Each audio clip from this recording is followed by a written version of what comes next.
Jimmy with Cuffing Stuff. Well, today we got another good one for you.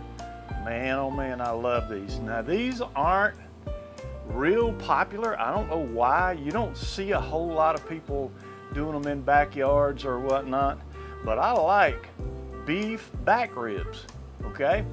And that's what we're doing today. I'm gonna show you how to cook them. We're gonna do them on the pellet smoker. I'm gonna take them, season them, come all the way through. So hang tight.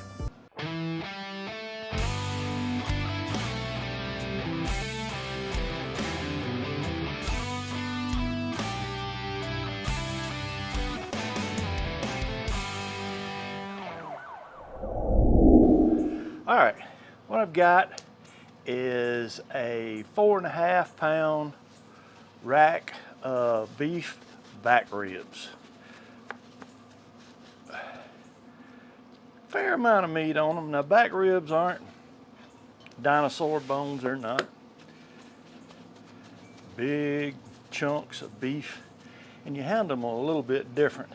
Now you see, this still has the membrane. I found with cooking beef ribs, I like to leave them on. You can either take them off before you cut them up and serve them, or you can just leave them on and pull them off as you eat them.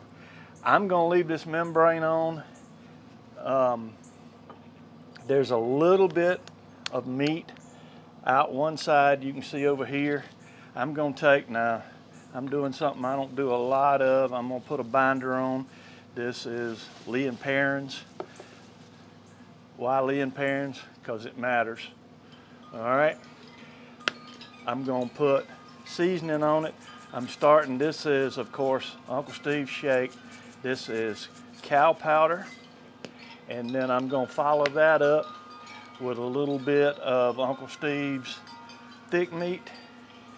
The thick meat has got good pepper in it.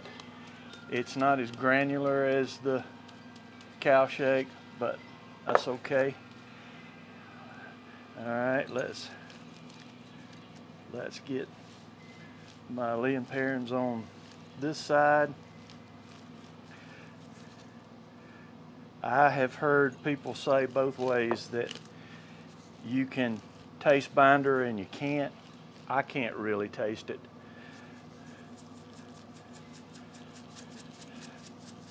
See, a lot of people with pork ribs use mustard, and that's something that I wouldn't use just in case on my beef ribs.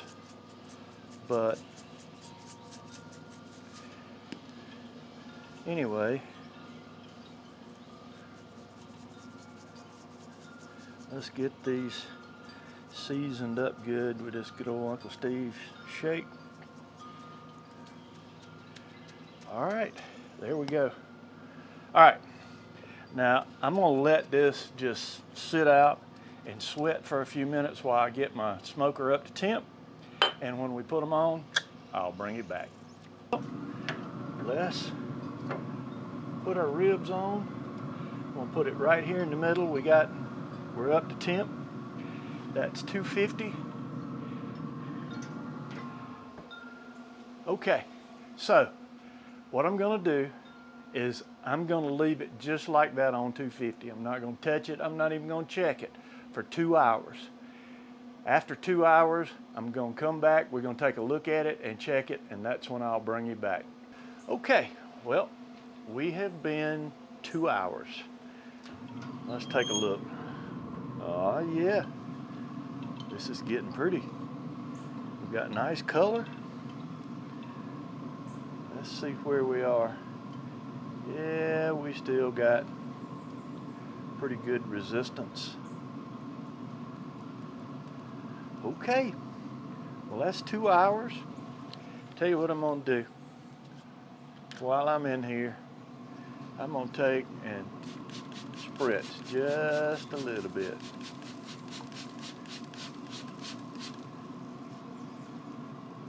Now, I probably will come back about every 30 minutes or so. I want to get it reasonably tender.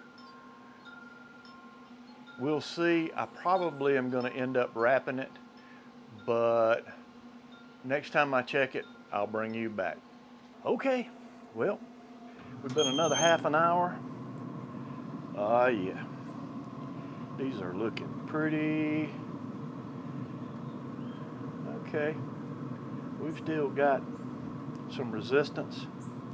I think we're gonna wrap them. Let's go to the table. Okay, so we've got this out off the smoker. This is half a stick of butter. I'm gonna take and cut this up into pats, and I'm gonna put it right on top.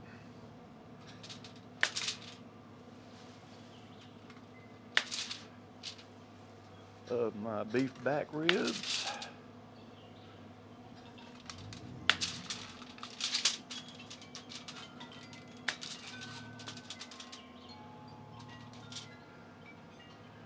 All right. Take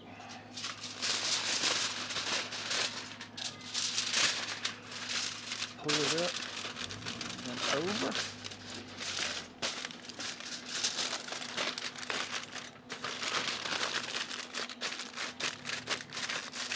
Get one more. I'm gonna double wrap this just to be sure. I'm gonna turn this one this way. So I've got him good and sealed up. There we go. I'm going back on the smoker. I'm gonna put it on. We're staying at 250. I'm gonna put it on for at least another hour and then come back and we'll check it. Okay, well, we've been another hour wrapped up. Let's take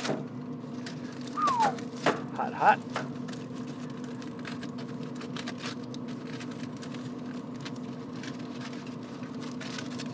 Let's open this up and see what we have here.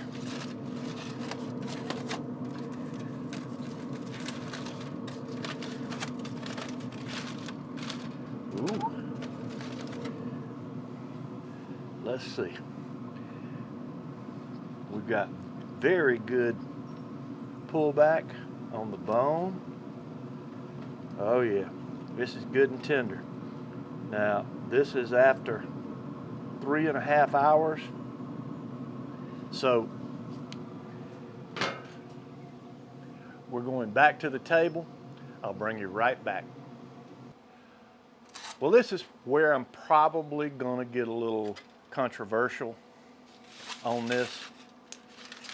I have found that once I get it to this point, I've made up a little glaze that I like to go on my beef ribs. A lot of people don't think you should. They're my beef ribs. I'm gonna fix them the way I want. Try it like this. You may never turn back. This is just store-bought barbecue sauce that I have cut about, it's about half and half vinegar and barbecue sauce. You see, it's not really thick. I'm not glopping it on.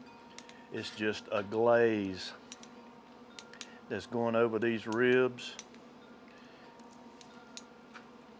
It has a little vinegary, sweet taste to it with the mix. I'm gonna take this and glaze this down. Isn't that pretty? Oh my goodness.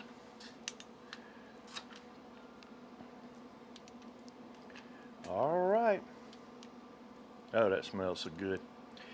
I'm gonna take this and I'm going back to the smoker for 15 minutes or so.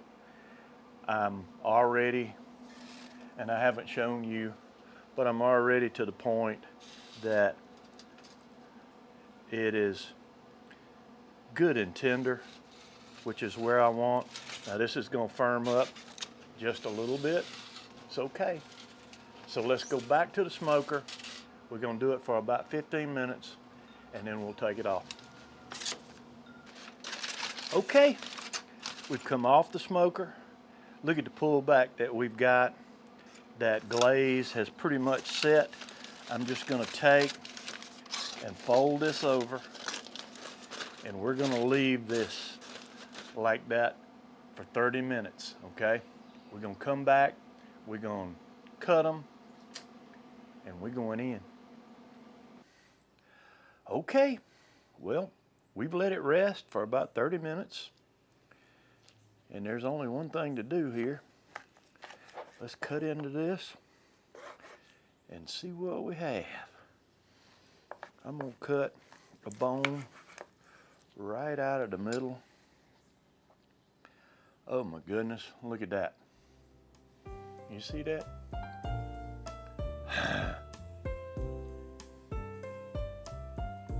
What a smoke ring. Hey, I'm going in.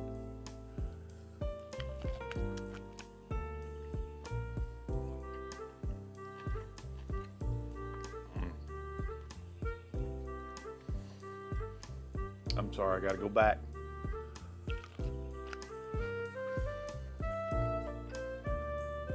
Oh my goodness. Look at that. You see the pullback on the bones? Smoke ring. Oh my goodness. Delicious. Hey, if you've overlooked beef back ribs, it's time to give them a try. Oh my goodness, they're so good. And glaze them. Hey, try my little recipe out for the glaze that goes with it. You won't regret it. Oh my goodness, it's good stuff.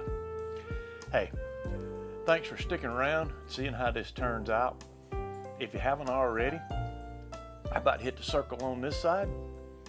I'll have another video for you right over here. Just you. Give me a like. Hit that thumbs up. Hey, none of that'll cost you a dime. Until next time, hey, hang tight and be good to one another.